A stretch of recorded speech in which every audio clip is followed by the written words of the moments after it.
अब मैं पुष्पेश जी को आमंत्रित करूंगा। पुष्पेश जी के बारे में मैं क्या बोलूं, कई बार मैं सोचता हूं कि फ़ोन करूं ना करूं, लिहाज संकोच रहता है।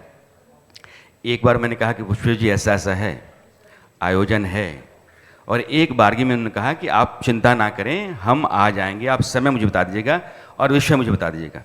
मैंने कहा कि मैं कुछ पूछूंगा नहीं आपसे, बोलना आपको होगा, पूछने की गुंजाइश आपके साथ तो नहीं होती है। तो इसलिए पुष्पेश जी, मेरा निवेदन है कि आप मंच पर आएं। ये सत्रों का जो सिलसिला है, दरअसल मैं बार बार इस बात की कोशिश में हूँ कि हम जो एक रेखीय हो जाते हैं, एक ही जगह जाकर के जम जाते हैं और उसके बाहर या उससे परे जाकर के सोच नहीं पाते हैं, इसको तोड़ा जाए। हिंदी कहते ही लगता है कि साहित्य का मंच है, जबकि हिंदी एक लंबी परंपरा है, एक संस्कृति है, एक बड़ा समाज है, उसके बहुत सारे प्रश्न हैं। और जैसे एक अनुभव मैं साझा करता हूँ आपसे पहला सवाल करने से पहले, 2007-8 का वक्त रहा होगा, मैं वियना गया और 3 दिनों की यात्रा थी। मैं ऊब गया वहाँ के खाने से, चूँकि वो बॉयल्ड चिकन और बाकी ब्रेड वगैरह होता है। तो मैं बाहर निकला तो एक छोटा सा गांव था शहर के बाहर, वहाँ एक छोटी सी पुलिया थी। तो हम 2-4 लोग थे, उन्हें पूछा कि हाँ चावल दाल मिल जाएगा क्या? तो एक साहब ने कहा कि उस सामने जाइएगा, मिल जाएगा। दोपहरी थी, हम टेबल लगा करके चावल दाल मंगाए और खा रहे थे, तभी 2 लोग आए। वो हमें इतना खुश होकर के देखने लगे, आह्लादित मन, मुदित मन थे। वो बगल में कुर्सी लगा कर बैठे, बोले इंडिया से आए हैं? हमने कहा हाँ। पहली बार मुझे लगा कि खान पान भी संस्कृति का बड़ा वाहक है और बहुत हद तक आपको जोड़ता है, यानी कि आपकी पहचान का सूत्र है। अगर खान पान की स्थितियों को आपने बदल दिया है, अपना रिवाज या स्वाद का संस्कार आपने छोड़ दिया है, तो कहीं ना कहीं आप अपने पहचान, अपने अस्तित्व से परे जा रहे हैं। मैं आपसे ये जानना चाहता हूँ कि हिंदी का जो पूरा परिदृश्य है और हिंदी का समाज है, उसमें उसका व्यंजन, खान पान, उसकी पहचान से कितना जुड़ा है? और फिर मेरा अगला सवाल होगा आगे। मैं आपके प्रश्न का उत्तर दूं उसके पहले मुझे लग रहा है कि वियना में आपने व्यर्थ जीवन किया, क्योंकि मुझे लगता है आप भयंकर घनघोर गांधीवादी हैं जो अपने साथ एक पूरा कंधे पर लदा हुआ बोझ वेजिटेरियन खाने का लेकर चलते हैं। क्योंकि मुझे लगता है यदि ये सब कष्ट आपने नहीं किया होता तो मुझे अपनी, अब क्षमा करेंगे, मैं अपनी विदेश यात्रा का प्रवचन कर दूं कि ज्यूरिख में मुझे लगा कि एक भोजनालय दिखा, उस पर गांधी जी का चश्मा था और उसके नीचे लिखा हुआ था तंदूरी गांधी। तो पता नहीं गांधी जी के वारिस कभी मोहम्मला फिल्म को लेकर मुकदमा करते हैं, कुछ करते हैं। मैंने तुषार भाई को भी भेजा था कि अगर इतना ही आपको संकट है तो उससे कहिए कि मतलब भारतीय राजदूतावास जो है स्विट्जरलैंड में, वो कुछ करे कि गांधी के नाम पर तंदूरी खाना बिक रहा है। क्योंकि मुझे लगता है कि मुझे चूँकि ये हट नहीं था, तो मेरे जो मित्र थे और जो मुझे मुफ्त की यात्रा और बहुत खोरी करा रहे थे, वो मुझे लेके गए। मैं चूँकि सर्वभक्षी हूँ तो मैंने वो उबला कुछ नहीं खाया। मैंने ऑक्टोपस खाया, मैंने थोड़ा न कहिए जो वर्जित मीट है जिसका नाम लेने पर लिंचिंग हो सकती है वो मीट खाया, दूसरा मीट है जिसको लेकर भी लिंचिंग हो सकती है वो भी खाया। तो मुझे किसी विदेश यात्रा में कष्ट इसलिए नहीं हुआ कि मैं बहुत पहले जात से मुक्त हो चुका था। मेरे चाचा ने एक दलित से शादी कर ली थी, उसके पहले मेरे पिता डॉक्टर थे जो छुआछूत नहीं मानते थे। मेरे नाना जी निकाले गए थे, उनका घट श्राद्ध उनके पिताजी ने किया था जो बनारस में महामना के एक सहपाठी थे। तो मुझे लगता है कि एक कष्ट विदेश यात्रा का, खान पान का, अपनी पहचान का ये है कि आपकी पहचान क्या है, कि क्या मैं, मेरे नाम में पंथ जुड़ा है तो मैं अपने को बामन मानूं, या मैं वो खाना सब खाऊं जो मतलब चैन से खाता आया हूं, जो मुझे खिलाते लोग आए हैं। इसके पहले वाले सत्र में मुझे बड़ा मार्मिक लगा, क्योंकि आज सवेरे यहाँ आने के पहले मैं जो कुछ कुकर्म करता हूँ कि कुछ अंग्रेजी में भी लिखता हूँ, तो वो उसमें एक पेंगुइन के लिए मैं एक निबंध लिख रहा था कि भारत में अकाल और खाना और खाने की राजनीति। तो भाई साहब जब बोल रहे थे सोमवंशी जी, तो मुझे लगा कि मैं उनको जाने न दूँ। उन्होंने कहा कि मैं जा रहा हूँ, आपका सत्र में नेट पे सुन लूँगा, होगा। वो बड़े भले आदमी, उन्होंने इस सौजन्य दिखाया। मगर जब उन्होंने कहा कि एक लोक गायक हैं जिन्होंने भारतीय किसानों की खुदकशी पे 100 लोकगीत लिखे हैं, तब से मैं कसमसा रहा हूँ कि मैं सवेरे से दुखी हो रहा था कि उस निबंध में जो खाना था, तो वो खाने पे बड़ा लंबा चर्चा गांधी जी का है। अब मुझे देशद्रोही न माना जाए, मतलब वैसे गांधी जी को गाली देने वाला समय देशद्रोही नहीं माना जाएगा। वो बेचारे तो 4 फाउंडिंग फादर्स में से, मतलब ये है ना कि इस देश के राष्ट्रपिता कौन थे, तो वो अंग्रेजी का चुटकुला है कि 4 फादर्स थे, तो एक थोड़ी राष्ट्रपिता होता है, 4 राष्ट्रपिता होते हैं। तो मुझे दोनों का चर्चा मैं आज कर रहा था, गांधी जी का भी और वीर सावरकर का भी। अब वीर सावरकर का नाम लेने से लगेगा कि साहब ये तो घनघोर चाटुकार हिंदुत्ववादी है, मगर वीर सावरकर के खाने को अगर आप देखें तो वो बड़े रैशनलिस्ट खाने वाले थे कि वो भले ही 13 वर्ष में 50 साल की सज़ा काट के लौट आए, उन्होंने माफ़ी मांगी नहीं मांगी, मगर उस आदमी ने अपना शरीर दिया था कि जलाया न जाए, इसे आप साइंटिफिक रिसर्च के लिए दे दें। और उनको बीफ खाने से आपत्ति नहीं थी, वो रैशनल थे। और उनकी और गांधी जी की बड़ी पुरानी बहस तब से चलती थी जब न गांधी गांधी थे न वीर सावरकर थे। जब इंडिया हाउस में वो गए थे, श्याम कृष्ण वर्मा लोगों को बुलाते थे, तो मुझे वो लग रहा था कि क्यों नहीं, और जब हम खाने का जिक्र करते हैं और अपनी पहचान का जिक्र करते हैं तो हम ये भूल जाते हैं कि हमारी पहचान बड़ी जटिल है। कि वीर सावरकर जो माने जाते हैं हिंदुत्ववादियों के महापिता, मतलब और गांधी के हत्यारों के समर्थक आदि आदि, मगर उनका जो भोजन था वो ब्राह्मणों वाला भोजन नहीं था, वो एक रैशनलिस्ट भोजन था। और यदि आप देखें, फिर मेरे मन में और कुलबुलाहट हुई कि और लोगों के खाने का जिक्र क्यों न करें कि भगत सिंह जेल में क्या खाते थे। तो आज आपके यहाँ आने के पहले, मतलब आपके यहाँ क्या जो मंच तो साझे का है, उसमें मुझे एक और बड़ी विचित्र बात लगी कि भगत सिंह वैकल्पिक रूप से वेजिटेरियन थे, मगर जब वो जेल में रहते थे उनको घर का खाना कभी याद आता था, वो जानते थे कि जाने वाले हैं, तो वो एक किसी परिचित मेहतरानी के घर से घर का खाना मंगवाते थे जेल में, जो खाते थे और साझे का खाना होता था। और फिर मुझे लगा कि जो हमारी पहचान का एक अभिन्न अंग चंद्रशेखर आज़ाद हैं, मूछें मरोड़ते हैं, और उनका जो वो है, वो ब्राह्मण घर में पैदा हुए थे और उनकी बड़ी हंसी मजाक लोगों से चलती थी कि आपने अंडा खाना भगत सिंह की संगत में सीख लिया क्योंकि ये वेजिटेरियन खाना है। फिर मुझे याद आने लगे सफ़ेद अंडे, और जिनको सफ़ेद आलू कहते थे, और भीमसेन जोशी जी अपने खाने में शामिल नहीं कर पाते थे क्योंकि उनको उनसे परहेज था, तो वो नहीं खाते थे। तो मुझे लगा, फिर और लगा कि और ऐसे कितने लोग थे जो क्या खाते थे क्या नहीं खाते थे, कि जो बंगाली क्रांतिकारी थे वो क्या खाते थे, और जेल में जो खाने में बड़ा चर्चा गांधी जी का होता है, मगर जो आज़ादी की लड़ाई के साथ हमारे क्रांतिकारी थे उनके साथ हमारी पहचान है, वो क्या क्या खाते थे और हम क्यों नहीं खाते थे, और किसको वर्जित और किसको तर्जित मानते थे। तो असल में जो आपका सवाल है वो इतना उलझा है कि उसका उत्तर देना बड़ा कठिन है कि हमारी मैं सर इसको थोड़ा सीधा करता हूँ। मुश्किल पड़ेगा सीधा करना, आप मुझे सीधा कर लेंगे, हाँ, मगर वो खाना सीधा नहीं हो पाएगा। मैं प्रतीक्षा कर रहा हूँ। अच्छा, चूंकि जितने लोगों का आपने भी उल्लेख किया है, व्यक्तिगत आज़ादी का प्रश्न है, निजता का है कि मैं क्या खाऊं क्या ना खाऊं। खाने को लेकर के समाज में जिस तरह के सवाल हैं या विवाद हैं, मैं उससे थोड़ा परे जा रहा हूँ। इसलिए मैंने कहा कि हर व्यक्ति का नहीं, ये तो वैश्विक का मामला, मैं समष्टि पर बात कर रहा हूँ कि जब एक पीढ़ी होती है, एक पूरी परंपरा होती है, उसके स्वाद का अपना संस्कार है। जैसे भगत सिंह का कहा आपने, घर का खाना बहुत पसंद है। हम हिंदी पट्टी के लोग कहीं जाते हैं तो 2-4-5 दिन के लिए तो ठीक है, हम बदलाव कर लेंगे, आखिरकार हम उसी दाल भात चावल रोटी पर सब्जी पे आ जाएंगे, चूरमा बाटी पर आ जाएंगे। तो स्वाद का जो संस्कार है, इसका मतलब ये है कि वो लंबे समय से हमारी परंपरा का हिस्सा है। उसमें एक भौगोलिकता भी है। अगर मैं गेहूं चावल खाता हूँ, जाहिर है कि मेरे आसपास वो उपजता होगा। अगर आलू खा रहा हूँ तो मेरी खेती का हिस्सा होगा। मेरे स्वाद का जो संस्कार है वो मेरी स्थानीयता, मेरी भौगोलिकता, मेरी परंपरा से जुड़ा हुआ है। मैं किसी व्यक्ति की निजता या उसके खाने के विकल्प पर नहीं जा रहा हूँ। मैं ये कह रहा हूँ कि जो खान पान की परंपरा है वो संस्कृति में कितने गहरे बैठी रहती है और उसका कितना मजबूत हिस्सा है।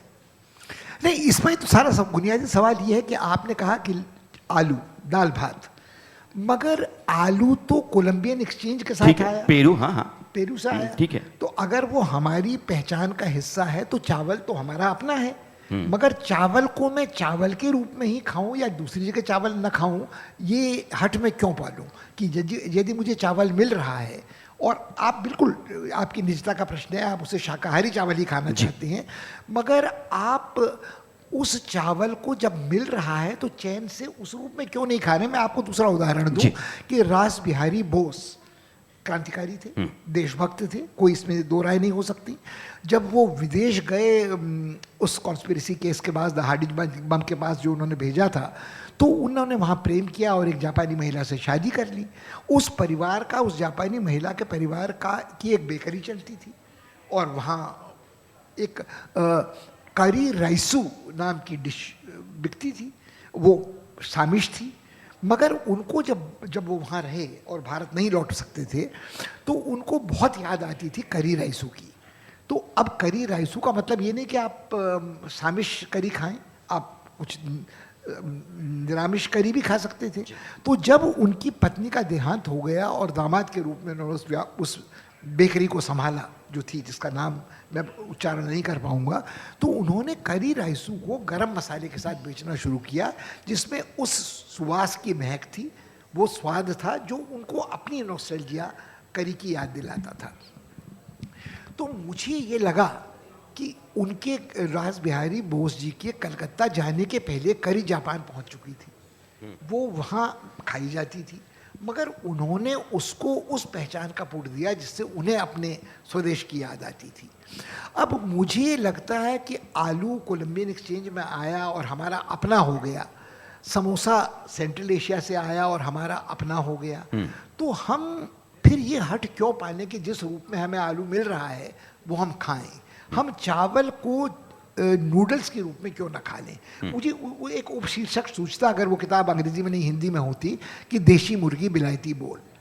अब जब बेगी से झगड़ा बाबा रामदेव का हुआ, तो उन्होंने बजा दी, मतलब मैगी की ऐसी तैसी मोनोपोली की, मगर आखिर में उन्होंने आटे के नूडल्स खिलाने शुरू करी दी और उसमें जो मसाला था वो पड़ने ही लगा। तो जब आलू आया, तो अब सोचिए अपने आप से कि दक्षिण भारत में डोसे में पहले क्या भरा जाता होगा? आलू तो नहीं आता था, तो जाहिर है वो कच्चा केला होता था, वो पका केला होता था, वो कुछ और रक्तालू का चालू होता था जिसको वो खाते थे। तो हम लोगों ने अपनी पहचान जिन चीज़ों के साथ जोड़ी है वो कितनी सीमा तक स्वदेशी हैं और हमारी अपनी हैं, ये बड़ा टेढ़ा सवाल है। इसको मैं आपको बताऊं, मैं मदुरई में था और मैंने सांबार खाया और मुझे बड़ा अच्छा लगा। तो जो मेरे प्रोफेसर नटराजन में मेज़बान थे, उन्होंने मुझसे कहा, हाँ आपको ये सांबार कहीं और नहीं मिलेगा, क्योंकि ये सांबार बर्मा से आयातित तूर दाल से बना है। तो मैं थोड़ा अकबकाया, मैं अंतर्राष्ट्रीय संबंध पढ़ाता था, मैंने पूछा तो अब तक मैं क्या खाता रहा हूँ? तो उन्होंने कहा कि वो आपको ना चेन्नई वाले वो जो कनाडा का तुअर आता है ना, वो खिलाते रहे होंगे, तो उसमें वो मज़ा कहाँ से आ सकता है? अब मैंने दिल्ली आने के साथ भाई साहब सबसे पहला काम ये किया, पता किया कि भारत दाल कहाँ कहाँ से आयात करता है। तो उसमें मेरी आंखों से कई मतलब पर्दे खुले। एक तो जो बड़े बदनाम आदमी थे बेचारे, आपने उनका नाम सुना होगा, पोंटी चड्ढा हुआ करते थे। पोंटी चड्ढा वेव सिटी भी चलाते थे, प्रेसिडियम स्कूल भी चलाते थे, और वो दोनों भाई शहीद होने के पहले इथियोपिया में बहुत बड़े पैमाने पे दाल का व्यापार करते थे। तो वो सारी चीज़ों में खेल ये था कि जो असली तुअर थी वो तो अगर हम खाएंगे, मध्य प्रदेश के लोग यहाँ बैठे हों तो नरसिंहपुर की उनको याद आएगी, कर्नाटक के लोग होंगे तो उनको कालाबुर्गी की तुअर की दाल याद आएगी, मगर वो तो बहुत कम होती है। तो अब जो दाल आती है वो या तो कनाडा से आयात होती है 10-12 लाख टन, या आती है अफ्रीका से, मगर बर्मा से जो कम आती है वो कालबुर्गी की दाल से और नरसिंहपुर की दाल से सबसे निकट पहुंचती है। तो उन सज्जन ने मुझे समझाया कि आप जो दाल चेन्नई में खाते हैं, दिल्ली में खाते हैं, वो गड़बड़ है, असली दाल तो जो बर्मा से आती है वो वाली है। तो अब वो वाली दाल हिंदुस्तानी दाल तो नहीं है, मगर ऐसे ही जो हम दाल खाते हैं, गेहूँ अब जो गेहूँ हम खाते हैं, हम गेहूँ आयात कर रहे हैं यूक्रेन से। जो प्रेसिडेंट ट्रंप ने जो हमारे ऊपर टैरिफ लगाए, उसमें एक दोष ये भी है कि आप जो कॉर्न है वो वहाँ से तो खरीदते हैं, हमसे क्यों नहीं खरीदते। तो हमारा तर्क ये है कि हम जेनेटिकली मॉडिफाइड दालें नहीं खाते, GM genetically seeds modified corn नहीं खाते। हम मगर जो बेचारे सुअरों को खाने के लिए होता है वो तो ले आते हैं। तो ये सारी चीज़ें थोड़ा अब गड़बड़ा जाती हैं, क्योंकि हमारी जो खालिस खाँटी स्वदेशी पहचान है, उसका शाकाहार हो या उसका मांसाहार हो, वो उस अखंड भारत का या अविभाजित भारत का हिस्सा रहा है, जो अराकान से लेकर के अराकान के जंगलों तक था, अब लद्दाख से लेकर के अब जी। लद्दाख तो आज हाँ। मैं आता हूँ, मैं चाहता हूँ कि इस तरह की जो असहमतियाँ होती हैं ना, बस इसी के लिए मंच है। बार बार आप एक दूसरे के विरुद्ध खड़ा हों और अपनी मान्यताओं को स्थापित करने की कोशिश करें, और वो सजग तरीके से होता है तो अच्छा है। जैसे अभी पुष्पेश जी ने आलू का जिक्र किया, मैं जानता हूँ कि मैंने जैसे ही कहा, चूँकि आपका ज्ञान इतना विशाल है कि आप लेकर के आ जाएंगे। एंडीज पर्वतमाला में पेरू के आसपास आलू की खेती शुरू हुई और 17वीं शताब्दी में भारत में आया। वॉरेन हेस्टिंग्स के बारे में कहा जाता है कि उन्होंने सबसे ज़्यादा प्रमोट किया। मेरा सर कहना ये है, जैसे पिज़्ज़ा है या पास्ता है, ये इटली का व्यंजन है, ये माना जाता है मोटे तौर पर इटली का, लेकिन उसका बाज़ार अमेरिकी कंपनियों ने बढ़ाया। तो मैकडोनल्ड्स का हो, पिज़्ज़ा हट का हो, डोमिनोज का हो। मैं सिर्फ आपसे ये जानना चाहता हूँ, क्या भारत के खान पान ने और हिंदी के समाज के खान पान ने अपनी कोई अस्मिता उस लिहाज से रखी है, पहचान हमारी है भी, या हम ऐसे ही बार बार बदलाव का शिकार हैं? नहीं, हमारी पहचान ज़बरदस्त है। हमने डोमिनो वालों की माँ बहन कर दी जी। उनको नवरात्रि का पिज्ज़ा बनाना पड़ा, जिसमें कोटू के आटे से क्रस्ट बनती थी, थिन क्रस्ट। उसकी क्रस्ट के भीतर गाढ़ा थक्के वाला दही भरा जाता था, और उसकी टॉपिंग में मखाना, पनीर, टोफू और कोटू की चीज़ें पड़ा करती थी। तो बेचारे क्या करते, उनको तो छोड़िए। मैकडी का क्या हुआ? मैकडी ने पहली बार दुनिया में अपने हैमबर्गर को बीफ से दूर किया, और यहाँ चूंकि दूसरी मार्केट थी तो उसमें वो क्या करते आप, तो आपने उसमें फिश फिले डाले, मगर फिश फिले खाने वाले भी यहाँ कम थे। जो बेचारा मुसलमान आदमी था वो तो ये कह सकता था, वो तो अल्लाह के यहाँ से ज़िबा होके आइएगा, मछली मैं खा लूँगा। मगर हिंदुस्तानी आदमी मानने को तैयार नहीं था कि जो वस्तु आप खिला रहे हैं वो झटका वाली थी या मतलब हलाल वाली थी। तो आप हलाल वाला पिज़्ज़ा तो बना सकते थे, हलाल वाला बर्गर बना सकते थे। अब आपने जो कुल मिला के खेल ये हुआ कि आलू हिंदू है और बकरा मुसलमान है, और वो दो वर्जित नॉन वर्जित मीट है जो हम खा लेंगे। मगर हमारा जो सांप्रदायिक हट था वो हावी रहा उसके ऊपर, वो मैकडोनल्ड वाला हो या वो डोमिनो वाला पिज़्ज़ा वाला हो। बाकी लोग तो बड़े मार्केट में टिक नहीं पाए। केंटुकी वाले आए जो कर्नल थे, केंटुकी फ्राइड चिकन वाले, तो वो बहुत डटने की उन्होंने कोशिश की, मगर तंदूरी चिकन को वो नहीं हटा सके। तो उन्हें भी कुछ पिज़्ज़ा हट वालों को भी एक बिरयानी बनानी पड़ी, जिसमें शोरवा संग में देना पड़ा, चटनी सौंठ की या वो देनी पड़ी। तो हम लोगों ने अपना हट उनके ऊपर थोपे रखा। उससे बड़ा प्रॉब्लम क्या है, अब नवरात्रि आई, नवरात्रि के पहले पितृपक्ष आया, उसके पहले पर्यूषण वाला चक्कर चला। तो जब तक हमारे ये चलेंगे तो हम आपको गोश्त नहीं खाने देंगे, हम मार मार के आपको वेजिटेरियन बनाएंगे। मुहावरा कुछ और था कि मार मार की क्या बनाएंगे, मगर हम आपको मार मार के वेजिटेरियन बनाएंगे। तो मार मार के वेजिटेरियन बनाने वाला जो चक्कर चला है वो मुझे लगता है कि बहुत ख़तरनाक है, वो अहिंसक कतई नहीं है। और ये खाने के लिए जो आपने कहा कि निजता का प्रश्न है, वो कहाँ की निजता बची। अब मैं दिल्ली आने के पहले, अब तो द्वारका में सौभाग्य से बसा हूँ या दुर्भाग्य से, जब तक गुड़गांव में रहता था वहाँ प्रपंच ये था कि एक इतनी बेईमानी थी कि आप खुले आम गोश्त नहीं खरीद सकते थे। मगर जो ग्रीन चिक चॉप वाले थे उन्होंने उसका निराकरण कर लिया था कि आप दुकान से गोश्त नहीं खरीद सकते थे, मगर घर में गोश्त डिलीवर करवा सकते थे। तो आप कार को या स्कूटर को रोकिए दुकान के बाहर और फ़ोन करिए, और वो वहीं आपको दुकान के बाहर लाके डिलीवर कर देगा गोश्त। तो मुझे लगता है सिवाय इसके कि आप बेईमानी कर रहे थे, और आप देखें तो भारत दुनिया का दूसरा सबसे बड़ा निर्यातक बफेलो बीफ का है, और उसका निर्यात करने वाले वो सज्जन हैं जो समर्थक अक्षय पात्र के हैं, भाजपा के हैं, कभी इन्फोसिस के CFO रहे हुए थे। तो ये कुल मिलाकर इतना बड़ा पाखंड मुझसे कम से कम नहीं झेला जाता है। ठीक है। इसका हिंदुस्तानी पहचान से कोई लेना देना नहीं है, हिंदुस्तानी संस्कार से कोई लेना देना नहीं है, इसका सीधा सीधा संबंध बिजनेस से है। मैं एक बुनियादी सवाल पे आता हूँ, चूँकि रिसर्च भी मेडिकल साइंस ने बहुत किया खान पान को लेकर के, और वीगन की जो नई धारा आई इसीलिए आई कि अगर आप मांसाहार नहीं करते हैं तो आपके शरीर पर मतलब उल्टा असर नहीं होता है, क्योंकि मांस को पचाने में शरीर को बहुत श्रम करना पड़ता है, आपके अंगों के ऊपर दबाव रहता है। शाकाहार जो है वो स्वास्थ्य के लिए अच्छा है। अब वीगन आ गया है। नहीं, पहले तो मैं इससे सहमत नहीं हूँ जी। कि शाकाहार निश्चित रूप से स्वास्थ्य के लिए अच्छा है। ये गांधी जी की जो पूरी दार्शनिक चिंतन है खाने को लेकर, वो उसको लेकर है। जहाँ तक वीगन का प्रश्न है, आपका सवाल बहुत अद्भुत है, क्योंकि बेचारा हिंदुस्तानी आदमी वो रूखी सूखी खाए के ठंडा पानी पीता था, देख पराई चुपड़ी मतलब जल चाहे जी कहता था कि उसके पास तो घी खाने को था ही नहीं। चिकनाई थी, हमारी जो चिकनाई थी वो तो वनस्पति की चिकनाई थी। मूंगफली का तेल था, सरसों का तेल था, तिल्ली का तेल था, पाम का तेल था, नारियल का तेल था। तो हम तो खाने की स्थिति में ही नहीं थे डेयरी की। जो आदमी गाय पालता भी था वो घी बेचता था, और शहद तो दुर्लभ था। अब गांधी जी थे जो वीगन थे, मगर शहद की 2 चम्मच ज़रूर डिजर्ट स्पून की खाते थे और उसमें नींबू निचोड़ लेते थे। मगर जो हिंदुस्तान का आम आदमी था वो तो वीगन था, और वो ऑर्गेनिक खाना खाता था, क्योंकि हमारे पास केमिकल फर्टिलाइज़र नहीं थे, केमिकल इंसेक्टिसाइड्स नहीं थे, केमिकल पेस्टिसाइड्स नहीं थे। ये तो हमारे ऊपर अभिशाप ग्रीन रिवोल्यूशन का आया।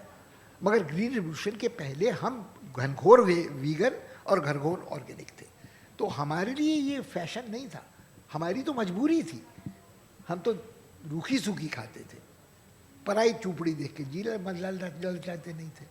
बहुत दिलचस्प मोड़ पे आप इस चर्चा को लेकर के आए हैं। अब मैं देश के 2 बड़े सवालों को आमने सामने रखता हूं। आपने कहा कि ग्रीन रिवॉल्यूशन के बाद चूँकि पेट भरने लगा तो अब विकल्प हो गया कि तुम चपाती जो है वो घी के साथ खाओ, नहीं खाओ। उसके पहले की स्थितियाँ जो थी वो आदमी वीगन ही था, ऑर्गेनिक ही था। नहीं, ग्रीन रिवॉल्यूशन के बाद भी सबका पेट नहीं भरा।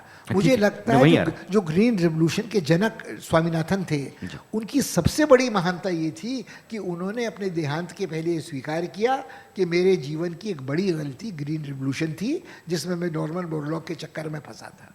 और उन्होंने कहा कि इसके जो घातक परिणाम इस देश के लिए हुए, वो कैंसर ट्रेल पंजाब की हो, वो भूमि का मतलब बंजर होना हो, वो मेरे ख्याल में उस आदमी की महानता थी। पेट सबका उसके बाद भी नहीं भरा था। ग्रीन रिवॉल्यूशन में सिर्फ कैपिटलाइजेशन ऑफ एग्रीकल्चर हुआ था, और मेरे ख्याल में खाने की प्रवृत्तियां लोगों की बदली थी, और इल्यूजन ऑफ प्लेंटी हुआ था।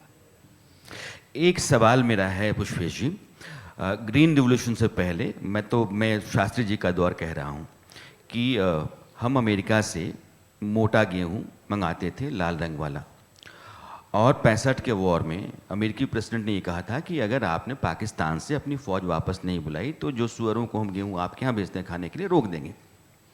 ग्रीन रिवॉल्यूशन एक संकल्प था, उसने देश में हर आदमी के लिए खाने की जो उपलब्धता थी वो मुहैया करवाई। आज हिंदुस्तान गेहूं के उत्पादन में दुनिया में नंबर 2 है, चावल के उत्पादन में नंबर 2 है, दूध के उत्पादन में नंबर 1 है। भारत में फलों और सब्जियों का जिक्र भी कर लीजिए, हाँ, चावल का मैं वहीं आता हूं सर। तो सवाल ये है कि ग्रीन रिवॉल्यूशन ने इस देश में पेट भरने की स्थितियां बनाई, या फिर हाशिए पे जो लोग थे जो जीवन की बुनियादी ज़रूरतों से महरूम थे, उनके लिए भी उसने घर चलाने और पेट भरने की स्थिति बनाई, वो गलत है और ग्रीन रिवॉल्यूशन पहले का भारत सही था? नहीं, देखिए, मेरे ख्याल में आप जहाँ से शुरू कर रहे हैं वो सन 65 की बात नहीं है। मेरा जन्म सन 46 का है जी। और मुझे उसके पहले की यादें हैं। मुझे PL 480 याद है, जय जवान जय किसान हाँ। के पहले की बात मुझे याद है। मुझे तब भी याद है जब विजयलक्ष्मी पंडित जाती थी और उनको गालियाँ पड़ती थी अमेरिका में, और डीन डलिस वगैरह कहते थे कि अगर तुम हमारे साथ नहीं हो तो तुम हमसे खाना मत लो, खाना तुम हमसे ले रहे हो और रहते गुटनिरपेक्ष हो और रहते रूस के संग हो। सो 62 के बाद जो हमारी ऐसी तैसी हुई, उसके बाद हमें समझ में आया कि गुटनिरपेक्षता किसी काम की नहीं है। अमेरिका के न्यूक्लियर कवर की मांग नेहरू जी ने की, जो बात है सार्वजनिक दस्तावेज है। तो वो शिप टू माउथ खाना जो था, वो खाना बहुत फर्क था। तो मगर जो आपने कहा, मैं अभी भी सोचता हूँ कि शायद ये बात निर्विवाद नहीं है कि ये जो मरीचिका थी कि सबको पेट भर रहा है, ये सिर्फ गेहूं वाली बेल्ट में हुआ था, राइस वाली बेल्ट में नहीं हुआ था। राइस दक्षिण भारत में ये लाभ, कोई क्रांति, हरित क्रांति चावल की नहीं हुई थी।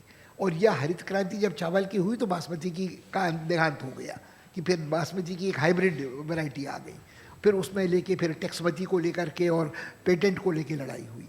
मगर मुझे लगता है कि हरित क्रांति न तो देश भर में चली, न हर आदमी तक पहुंची।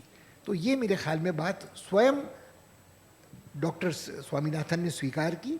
और वही जो श्वेत क्रांति थी, वो वीजी कुरियन की जो क्रांति थी, वो अमूल की क्रांति कितना थी, और वो यूरोपिया से जो आयात होता था दूध का पाउडर या बटर मिल्क, बटर ऑयल क्षमा कीजिएगा जी, बटर उससे कितना फायदा हुआ, ये कहना फिर कठिन है। लेकिन पुष्पा जी, अब क्या है कि देश की उपलब्धियों के पीछे अगर हम इस तरह का संशय पालते हैं या इस तरह का सवाल रखते हैं कि हरित क्रांति ने वह भूमिका नहीं निभाई है जो क्रेडिट या जो उसको उस तरह का श्रेय दिया जाता है। कोरियन का व्हाइट रेवोल्यूशन यानी कि श्वेत क्रांति जो है, उसकी भूमिका वैसी नहीं रही जितना श्रेय दिया जाता है। फिर तो हम लगातार डिस्क्रेडिट करते चले जाएंगे। तो मैं वहीं आ रहा हूँ कि भारत के जो व्यंजन हैं, भारत का जो खान पान है, उसकी कोई अंतर्राष्ट्रीय पहचान बनती भी है कि नहीं बनती है। और सफलताओं को भी अगर हम इस तरीके से खारिज रद्द करते हैं तो फिर कई तरह के गंभीर प्रश्न खड़ा होते कीजिएगा, मैं मेरे ख्याल में मैं ये बिल्कुल स्पष्ट करना चाहता हूँ, मैं सफलताओं को खारिज नहीं कर रहा हूँ। मैं जिस व्यक्ति का जो योगदान था उसको अपनी जगह पे रख रहा हूँ, मगर मैं इस बात को अनदेखा मैं एक मिनट रोकना चाहता हूँ। जैसे आपने कहा कि स्वामीनाथन ने कहा कि ये बड़ी मतलब भूल थी मेरी, बिल्कुल ये स्वामी ने ये, लेकिन नॉर्मन बोरलॉग ने नहीं कहा। नॉर्मन बोरलॉग क्यों कहेंगे? नॉर्मन बोरलॉग फोर्ड फाउंडेशन के अमेरिकी थे। उस समय जो ग्रांट मिल रही थी IIRA को या इंडियन इंटरनेशनल रिसर्च इंस्टीट्यूट को, जो फिलीपींस में है और हैदराबाद में है राइस रिसर्च इंस्टीट्यूट, वो अमेरिकन फंडेड थे। क्षमा कीजिएगा, वो क्यों कहेंगे इस बात को स्वीकार करेंगे? नॉर्मन बोरलॉग को नोबेल प्राइज मिला, स्वामीनाथन को तो नहीं मिला। क्षमा कीजिएगा, और बहुत सारी चीज़ों को आप इसमें गिना सकते हैं। मेरा सवाल उपलब्धियों को खारिज करने का नहीं है। मेरा सवाल सिर्फ ये सवाल उठाने का है कि जब हम खान पान का चर्चा करते हैं, भारतीय व्यंजनों की विरासत की बात करते हैं, तो हम 1 लाख से अधिक किसानों की आत्महत्या को कैसे भूल जाएं? जो 10,000 किसान प्रति माह मर रहे हैं, उनको कैसे भूल जाएं? हम जो अलग अलग जगहों में सोयाबीन की खेती से ज़मीन बंजर हुई है, पामोलिन के जो प्रभाव पड़ रहे हैं, उसको कैसे खारिज कर दें? हम अखिल भारतीय स्तर पर ये कहें कि भारत दुनिया की चौथी या तीसरी सबसे बड़ी अर्थव्यवस्था है, मगर भारत की पर कैपिटा इनकम क्या है उसको कैसे भूल जाए? मतलब आप भारत की 1.5 अरब आबादी और चौथी सबसे बड़ी अर्थव्यवस्था की बात करें, मगर पर कैपिटा इनकम को भूल जाएं, न्यूट्रिशन को भूल जाएं, ओबेसिटी की बात करें, माल न्यूट्रिशन को भूल जाएं, ये मैं मानने को तैयार नहीं हूँ। ये उपलब्धियों को खारिज करना नहीं है, ये यथार्थ को अनदेखा न करने का हट है। नहीं, मैं इसी तरह की जो हट धर्मिता हट है ना, इसको दरकिनार करने का प्रयास हम लोगों का है कि ऐसा होना चाहिए। और पुष्पेश जी कह रहे हैं एक बहुत बड़ा देश है, ये 140 करोड़ का है और आपकी आमदनी का बंटवारा 140 करोड़ लोगों के बीच में होता है। पर कैपिटा इनकम लाजमी है कि नीचे आएगा छोटे देशों के मुकाबले। छोटे देशों का जीवन और भारत जैसे देश में जीवन, दोनों में बहुत असमानताएं हैं और दोनों को साथ रख करके नहीं देखा जा सकता है। दोनों के पैमाने नापने के मापने के एक हो ही नहीं सकते हैं। भारत में किसानों के सामने, जैसे अब पुष्पेश जी ने 12,000 10,000 किसान कहा, आज की तारीख में वो 7,800 है, लेकिन 2015-16 का आंकड़ा यही कहता है कि 10,000 किसान हर साल आत्महत्या करते हैं। भारत में आंकड़ों के साथ भी एक अलग तरह का खेल चलता रहता है नैरेटिव तैयार करने के लिए, और मैं इस बात को कई स्तर पर जानता हूं। मैं सर आपसे ये जानना चाहता हूं कि ये गंभीर प्रश्न आपने उठाया कि कुपोषण इस देश में है, इसमें कोई दो राय नहीं है, रोटी का सवाल है, कोई दो राय नहीं है। भारत लेकिन लगातार उस रोटी के सवाल का समाधान ढूंढने की कोशिश में रहा और अन्न उपजाता रहा, उसकी मात्रा उसकी बढ़ती रही है। भारत के सामने मैं फिर आता हूँ व्यंजन, क्योंकि मैं उस पहचान से जोड़ना चाहता हूँ, ये हिंदी पट्टी, हिंदी समाज, हिंदी की परंपरा, उसका अपना एक व्यंजन, उस व्यंजन के साथ भारत भूख का सवाल आपने जोड़ा है उसको। मैं तो संस्कृति से चल रहा था, लेकिन आपने एक मूल प्रश्न जोड़ा है, नहीं भूख, अगर भूख का सवाल है तो व्यंजन की बात मत कीजिए आप। मैं दोनों के साथ चल रहा हूँ कि भारत के व्यंजनों का भारत के साथ कोई स्थायी संबंध है या फिर समय के साथ बदलता रहता है। दूसरा कि भूख की जो संस्कृति है या भूख का जो सवाल है उसको हिंदुस्तान ने कहाँ तक पाटा है और अभी कितना कितना बाकी है। नहीं, ये आपका प्रश्न बहुत बेहद महत्वपूर्ण है, मगर मुझे इसमें जो समस्या है, मेरी व्यक्तिगत समस्या है कि भूख के सवाल को समाप्त करने के लिए जब जहाँ तक हो सकता है ये ज़रूरी है कि हम शाकाहारी हट छोड़ें। हम पोषण और भूख इन दोनों के सवाल का उत्तर ढूंढने के लिए शायद इस बात को अस्वीकार करते हैं कि भारत में कितने अधिक लोगों के लिए भोजन जो है वो शाकाहार नहीं है। वो आदिवासी हों, वो दलित हों, वो अल्पसंख्यक हों, वो गरीब लोग हों जिनको प्रोटीन जहाँ से मिल रहा है वहाँ से ग्रहण कर रहे हैं जी। तो इसके लिए मुझे लगता है कि शायद ज़रूरी है कि हम स्वीकार करें कि ये समाधान सिर्फ शाकाहारी समाधान नहीं हो सकता। ऐसा नहीं हो सकता है। पुष्पेश जी के साथ एक सिलसिला लंबा चल सकता है, समय कह रहा है कि हम लोग यहीं विदा लें, लेकिन सर चलते चलते एक सवाल में ज़रूर आपसे कहूँगा। जैसे भात है, हम तो भात दाल कहते हैं, संस्कृत का शब्द है। अब ये चावल एक ही है लेकिन उसके व्यंजन बहुत होते हैं, गेहूँ एक ही है, व्यंजन अनेकानेक हो जाते हैं। अब चावल से मेरा भात है और पारस और सेंट्रल एशिया के देशों से आई बिरयानी और पुलाव है। हिंदुस्तान की परंपरा में दोनों है। हैदराबादी बिरयानी पता नहीं सब जगह, दिल्ली में भी हैदराबादी बिरयानी बनती है। अब क्या है सर कि बंटवारा है, खीर जो है किसी और की, बिरयानी किसी और की। बिरयानी किसी और की नहीं है जी, बिरयानी शुद्ध भारत की है। बिरयानी नाम का एक व्यंजन फारस में, ईरान में है जी, उसका कोई संबंध हिंदुस्तान में बिरयानी खाई जाती है उससे नहीं है जी। पुलाव जो है, आप हिंदी मुहावरा कहिए कि ख्याली पुलाव पका रहे हो। कभी आपने सुना कि बिरयानी पका रहे हो, ख्याली बिरयानी पका रहे हो? सही कह रहे हैं आप। आज से 125-150 साल पहले बिरयानी पुलावों में से एक पुलाव था, बिरिंज बिरिया पुलाव, जो मुंशी फैजुद्दीन की किताब आखिरी दस्तरखान जो बज़्म आखिर है उसमें मेंशन्ड है। मगर पुलाव और बिरयानी खाने वाले कितने हिंदुस्तानी थे? वो तो बेचारे खिचड़ी खाते थे, जो अलबरूनी कहता है कि एक दलिया नुमा चीज़ होती है जो 2 जून मिल जाए तो बहुत है, वरना एक बार हिंदुस्तानी खाता है जो खिचड़ी है। तो वो बिरयानी और पुलाव खाने वाले कुछ लोग थे श्रेष्ठी वर्ग के, उसको मैं भारत के व्यंजनों में शुमार नहीं करता हूँ। मैं करता हूँ शुमार खिचड़ी को, दाल भात को, दाल रोटी को। रोटियों के प्रकार गिनिए, दालों के प्रकार गिनिए, और वो महदी दाल बहंदी दाल बात ना करिए, वो तूर दी दाल बात कीजिए, वो पीली दाल की बात कीजिए, वो कुल्थी की दाल की बात कीजिए, वो केसरी दाल की बात कीजिए, आदि आदि। बिल्कुल सही आपने कहा कि जो हमारे ग्रामीण व्यंजन हैं, आप सत्तू की बात कीजिए, आप चने की बात कीजिए, वो भारतीय व्यंजन है, उनमें बहुत विविधता है। यही हम तलाश रहे थे, आखिर में हम अपना जवाब ढूंढने में बहुत कामयाब रहे हैं। खिचड़ी का भी उल्लेख किया है पुष्पेश जी ने और लूनी का जिक्र किया है।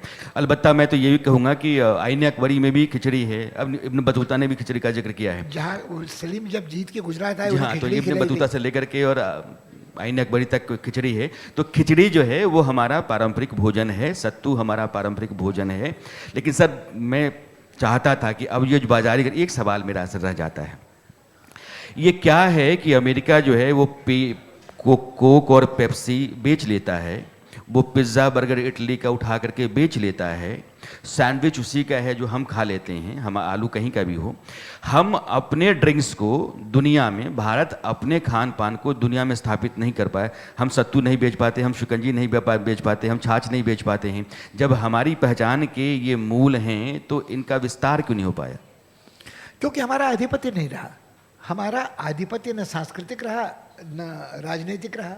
यदि हम अमेरिका होते, हम महाशक्ति होते, हम यूएन सिक्योरिटी काउंसिल के वीटो विल्डिंग सदस्य होते, हमारे पास यदि इतनी बड़ी कंपनियां होती तो शायद हम भी ये कर रहे होते। ये महाशक्तियों का खेल है और एक सांस्कृतिक उपनिवेशवाद भी चलता रहता है और उसका संक्रमण है और इसको समझना बहुत ज़रूरी है। हमारी जो बहस है सिर्फ इसीलिए है कि हम लोग जो मूल प्रश्न हैं और जहाँ से ख़तरे आ रहे हैं, जिन खतरों को, जिन दरवाज़ों से आना है और जिन लोगों को पर उनका असर होना है, उसको देख पाएँ, समझ पाएँ। पुष्पेश जी से बेहतर कोई दूसरा व्यक्ति नहीं है इस पर बात करने के लिए। बहुत बहुत शुक्रिया सर आपका, बहुत बहुत शुक्रिया सर। धन्यवाद।